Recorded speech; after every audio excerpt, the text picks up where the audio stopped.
Hello everyone. तो movie की शुरुआत नोई से होती है जो किचन में खाना बना रहा था, पर अचानक से लाइट्स फ्लिकर होने की वजह से नोई अपनी बेटी साओ के कमरे में जाता है और दरवाजा थोड़ा सा खोलता है। तभी हमें साओ को अपने बेड के ऊपर हवा में लटके हुए दिखाया जाता है। ये देखकर नोई दरवाजा बंद कर देता है। जब साओ के कमरे से आवाजें आना बंद हो जाती है तो नोई साओ के कमरे में जाता है और उसे एक दवाई पीने के लिए देता है।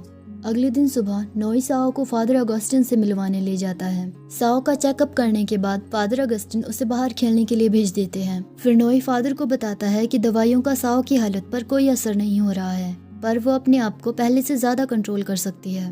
तो फादर उससे पूछता है कि तुम पुरानी गलतियों को नहीं सुधार सकते हो, पर हाँ, तुम्हें इस बात का ध्यान रखना होगा कि साओ का सलाइवा दूसरे लोगों को भी उसकी बीमारी से ग्रसित कर सकता है और मैं जल्द ही तुम्हें उसके लिए एक नई दवाई बनाकर दे दूंगा। वहीं दूसरी तरफ साओ घूमते घूमते एक कमरे में पहुंचती है जहां पर उसे क्लाउड नाम का एक लड़का मिलता है। क्लाउड छुपकर स्टोरी बुक पढ़ रहा था। उसे देखकर साओ उसके पास जाती है और उसके साथ उस स्टोरी बुक को पढ़ने लगती है। स्टोरी में फायरफ्लाई एग ले करने के बाद मर जाती है। फिर साओ क्लाउड से कहती है कि अगर मिस्टर एंड मिस फायरफ्लाई एक दूसरे के साथ प्यार में नहीं पड़ते तो उन दोनों की मौत भी नहीं होती। तभी साओ के पापा उसे ढूंढते हुए वहां पर आ जाते हैं, पर साओ छुपी रहती है और वो क्लाउड को भी कोई आवाज न करने के लिए कहती है। नोई के वहां से जाने के बाद साओ भी वहां से जाने लगती है तो क्लाउड उससे पूछता है कि तुम छुप क्यों रही थी, पर साओ उसकी बात का कोई जवाब नहीं देती है और वहां से चली जाती है। अगले दिन क्लाउड को साओ माउथ ऑर्गन बजाते हुए दिखती है। साओ क्लाउड से पूछता है कि क्या तुम्हारा कोई दोस्त नहीं है, तुम अकेले यहाँ पर क्या कर रहे हो। जब क्लाउड कोई जवाब नहीं देता है तो साओ उससे पूछती है कि क्या वो उससे दोस्ती करेगा। उसकी बातें सुनकर क्लाउड हाँ में सिर हिलाता है। फिर क्लाउड साओ की ड्राइंग बनाकर उसे दिखाता है। तभी एक जख्मी कबूतर वहां पर आकर गिरता है। क्लाउड उस कबूतर को उठाता है। तभी कुछ लड़के वहां पर आ जाते हैं। वो लड़के क्लाउड से कबूतर वापस मांगते हैं। जब क्लाउड उन्हें कबूतर देने से मना करता है तो वो लड़के क्लाउड को उसके अल्बिनो होने के लिए चिढ़ाते हैं। जब साओ उन्हें रोकने की कोशिश करती है तो वो साओ को भी धक्का देकर जमीन पर गिरा देते हैं और फिर क्लाउड को काफी पीटते हैं। ये देखकर साओ को बहुत गुस्सा आता है और अचानक से उसकी आंखों की पुतलियां सफेद हो जाती है। साओ को देखकर वो सभी लड़के वहां से भाग जाते हैं। उन लड़कों के जाने के बाद क्लाउड साओ को बार बार आवाज डालता है, जिसकी वजह से साओ फिर से नॉर्मल हो जाती है और भागकर वहां से चली जाती है। क्लाउड का भाई अनन क्लाउड की मलहम पट्टी करता है और फिर उसे बताता है कि वो पढ़ाई करने के लिए इंग्लैंड जा रहा है, इसलिए इस बीच उसे अपना ध्यान खुद ही रखना होगा। फिर उस जख्मी कबूतर को देखकर अनन क्लाउड से कहता है कि यह कबूतर उड़ नहीं पाएगा और जल्द ही मर जाएगा। ये सुनकर क्लाउड उस कबूतर को उठाता है और उसे पूरी तरह से हील करके उड़ा देता है। ये देखकर अनन अपने हाथ में कट लगाता है और फिर क्लाउड को उसे हील करने के लिए कहता है। क्लाउड फिर से अपनी हीलिंग पावर्स का इस्तेमाल करके अनन की चोट को बिल्कुल ठीक कर देता है। फिर अनन उससे पूछता है कि उसने ये कैसे किया, पर क्लाउड कहता है कि उसे नहीं पता। ये सुनकर अनन क्लाउड से कहता है कि वो इस बारे में किसी को ना बताए। क्लाउड भी उसकी बात मान जाता है। वहीं दूसरी तरफ हमें दिखाया जाता है कि नोई को सपने में अपनी फर्स्ट लवर दिखती है, जिसकी आंखों की पुतलियां बिल्कुल सफेद थी।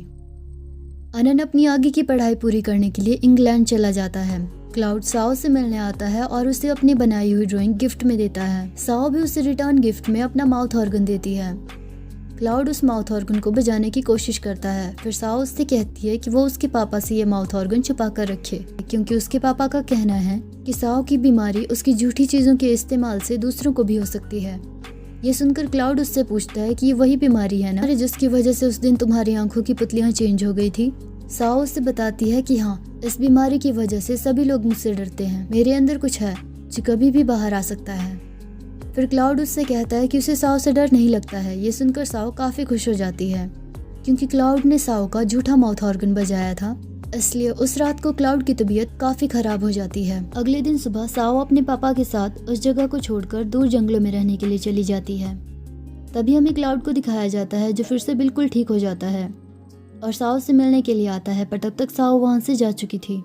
टाइम स्किप होता है और हमें 12 साल बाद का समय दिखाया जाता है। साओ के पापा ने साओ का घर से बाहर आना जाना काफी हद तक बंद कर दिया था, पर एक दिन रात के समय साओ क्राउजी में बदलकर एक जंगली जानवर को मार डालती है और उस जंगली जानवर की बॉडी कुछ हंटर्स को मिलती है। तभी हमें एक आदमी को दिखाया जाता है जो कहता है कि ये क्राउजे का काम है। वो कहता है कि क्राउजे एक तरह के गट सकिंग डेमंस होते हैं जिनके पास सिर और कुछ एंट्रल्स के अलावा कुछ नहीं होता। अगर हम उस क्राउजे को जिंदा पकड़ने में कामयाब हो जाते हैं तो हमारा नाम हिस्ट्री में दर्ज हो जाएगा और पान ही एक ऐसा आदमी है जो इस काम को कर सकता है। वहीं दूसरी तरफ हमें दिखाया जाता है कि उस रात साओ के क्राउजे में बदलने के बाद उसके पापा नोए काफी डर चुके थे, इसलिए वो साओ को फादर अगस्टिन से मिलवाने के लिए लेकर आते हैं। नोई फादर अगस्टिन को बताता है कि साओ की बीमारी उस पॉइंट तक पहुंच चुकी है कि अब उस पर दवाइयों का कोई असर नहीं होगा। तभी क्लाउड भी वहां पर आ जाता है और छुपकर उनकी सारी बातें सुनने लगता है। पर तभी फादर अगस्टिन भी उसे वहां पर देख लेते हैं और उसे वहां से जाने का इशारा करते हैं, इसलिए क्लाउड वहां से चला जाता है। थोड़ी देर बाद साओ क्लाउड की पेंटिंग रूम में आकर उसकी बनाई हुई पेंटिंग्स देखने लगती है। तभी क्लाउड भी वहां पर आ जाता है। एक दूसरे का हालचाल पूछने के बाद साओ क्लाउड के नजदीक आकर उससे पूछती है कि तुम्हारी आंखों का कलर थोड़ा बदल चुका है।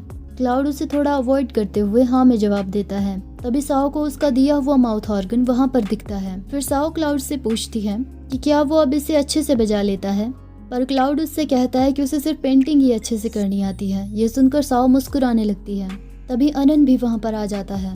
अनन उसी दिन ही इंग्लैंड से वापस आया था। डिनर के बाद अनन क्लाउड से पूछता है कि क्या तुमने किसी को अपनी हीलिंग पावर्स के बारे में बताया है, तो क्लाउड उसे बताता है कि उसने किसी को नहीं बताया। फिर अनन उससे माफी मांगते हुए कहता है कि वो पिछले 10 साल से रिसर्च कर रहा है, पर उसे अभी तक कुछ भी पता नहीं चला है। फादर अगस्टिन नोए को सलाह देता है कि उसे साओ के साथ इतना स्ट्रिक्टली पेश नहीं आना चाहिए।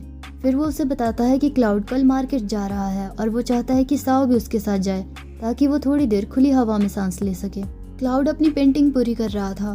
तभी साओ वहां पर आ जाती है और उससे कहती है कि क्या तुम भूल तो नहीं गए कि आज हम टाउन जा रहे हैं। क्लाउड नाम में सिर हिलाता है और फिर खड़ा होकर अपनी पेंटिंग की तरफ देखते हुए साओ से पूछता है कि तुम्हें नहीं लगता कि जितने भी सफेद जानवर हैं सभी लोग उन्हें ज्यादा पसंद करते हैं।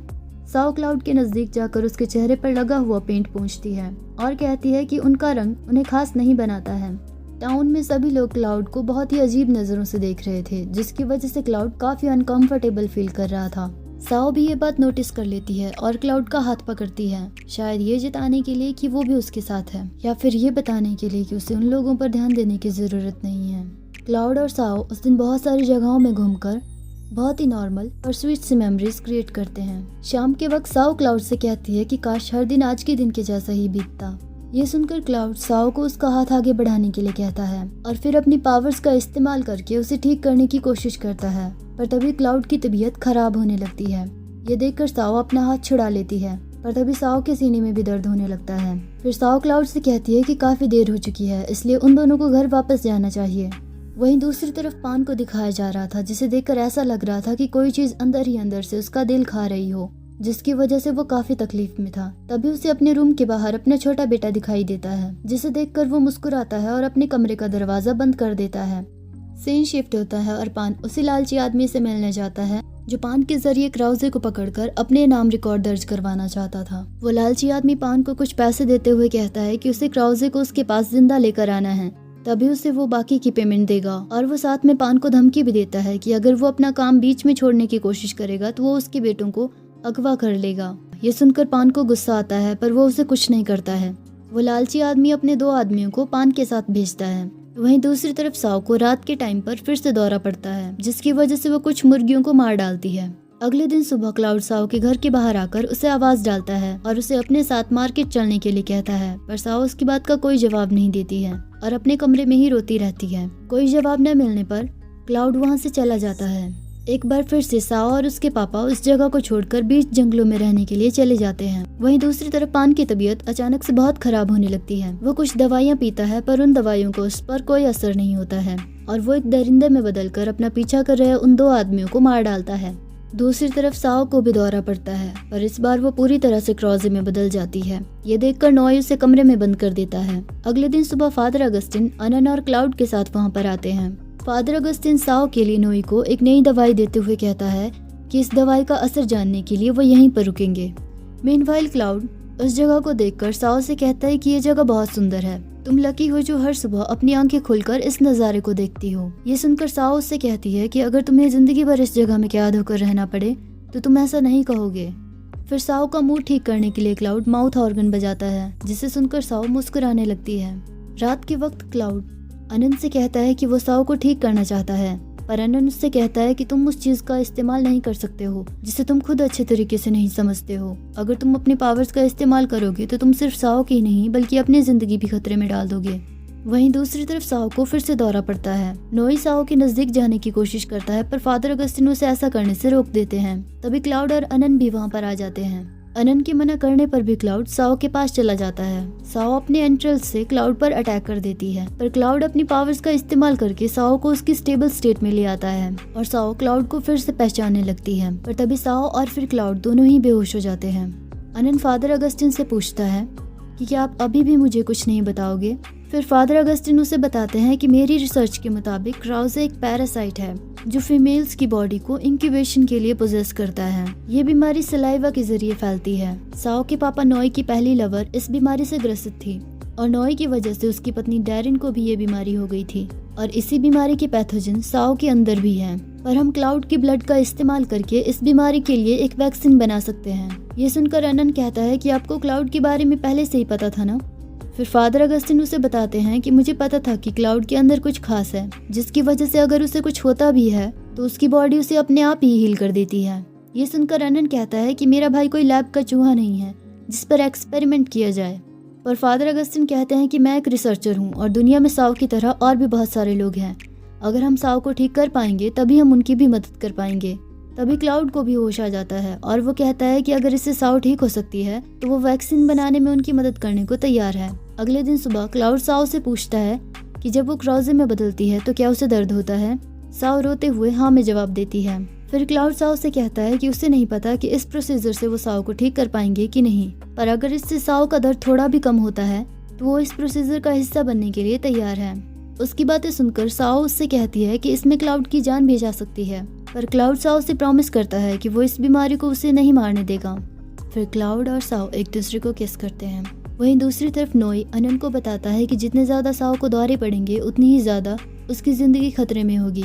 फिर अनन उससे पूछता है कि साओ को किस चीज से खतरा हो सकता है, तो नोई उसे बताता है कि क्रांग जिंदा रहने के लिए क्राउज़े के दिल को खाते हैं। फिर हमें पान को दिखाया जाता है जो अब पूरी तरह से क्रांग बन चुका था। पान फादर अगस्टिन के पास आता है। फादर अगस्टिन उससे वैक्सीन बनाने के लिए थोड़ा और समय मांगते हैं, पर उन्हें पता था कि अब वो पान की मदद नहीं कर सकते हैं, इसलिए वो मौका पाकर पान को इंजेक्शन लगाने की कोशिश करते हैं। पर इससे पहले कि वो उसे इंजेक्शन लगा पाते पान उन्हें मार डालता है। अनन फादर अगस्टिन के पास आता है और उन्हें मरा हुआ पाता है। तभी उसे उनके हाथ में वो इंजेक्शन भी दिखता है। वहीं दूसरी तरफ पान जो पूरी तरह से क्रांग में बदल चुका था साओ पर भी हमला कर देता है, पर तभी अनन वहाँ पर आकर उसे वो इंजेक्शन लगा देता है जिसकी वजह से उन्हें भागने के लिए थोड़ा समय मिल जाता है। पर क्रांग के अटैक की वजह से उनकी गाड़ी का एक्सीडेंट हो जाता है जिसकी वजह से अनन बेहोश हो जाता है। नोई क्लाउड से कहता है कि वो साओ को लेकर यहाँ से दूर चला जाए और उसका ध्यान रखे। ऐसा कहकर वो साओ का थोड़ा सा खून अपने कपड़ों पर लगाता है और फिर क्रांग का ध्यान भटकाने के लिए दूसरी दिशा की तरफ चला जाता है। फिर एक जगह पर रुककर गोली चलाता है। गोली की आवाज और साओ की खून की खुशबू सुनकर क्रांग उसके पास आता है और उस पर हमला कर देता है, पर नोई उसे गोली मार देता है। गोली चलने की आवाज सुनकर साओ क्राउज़े में बदल जाती है, पर इस बार उसका माइंड स्टेबल था और वो क्लाउड को भी पहचान पा रही थी। साओ अपने पापा के पास जाती है और उनके आंसू पोंछती है, पर तभी क्रांग पीछे से हमला करके नोई को मार डालता है। ये देखकर साओ को बहुत गुस्सा आता है और वो क्रांग पर हमला कर देती है, पर क्रांग उसका एक एंट्रल उखाड़ कर फेंक देता है। जब क्लाउड उसकी मदद करने के लिए आगे बढ़ता है तो क्रांग के हमले की वजह से वो भी काफी जख्मी हो जाता है। क्रांग साओ का दिल निकालने ही वाला था कि तभी क्लाउड फिर से आगे आ जाता है और अपनी पावर्स का इस्तेमाल क्रांग पर करता है, जिसकी वजह से क्रांग काफी कमजोर हो जाता है। तभी साओ उस पर हमला करके उसे मार डालती है। अपनी पावर्स का बहुत ज्यादा इस्तेमाल करने और क्रांग के हमले की वजह से क्लाउड बहुत जख्मी हो चुका था। साओ क्लाउड से रोते हुए कहती है कि उसने प्रॉमिस किया था कि वो जिंदा रहेगा। फिर क्लाउड उससे पूछता है कि क्या उसे वो फायरफ्लाई की स्टोरी याद है। फिर क्लाउड कहता है कि वो नहीं चाहता था कि उस स्टोरी की तरह फीमेल को कुछ हो, इसलिए वो अपना प्रॉमिस पूरा नहीं कर पाया। साओ क्लाउड को किस करती है। क्लाउड साओ से कहता है कि वो अपनी जिंदगी खुशी खुशी बिताए। ऐसा कहकर क्लाउड अपना दम तोड़ देता है। तभी बहुत सारी फायरफ्लाइज उस जगह पर आती है। क्लाउड के मरने के बाद साओ अपना शरीर छोड़ देती है और क्राउज़े बनकर जंगल की तरफ चली जाती है। इसी के साथ मूवी खत्म हो जाती है। Thanks for watching.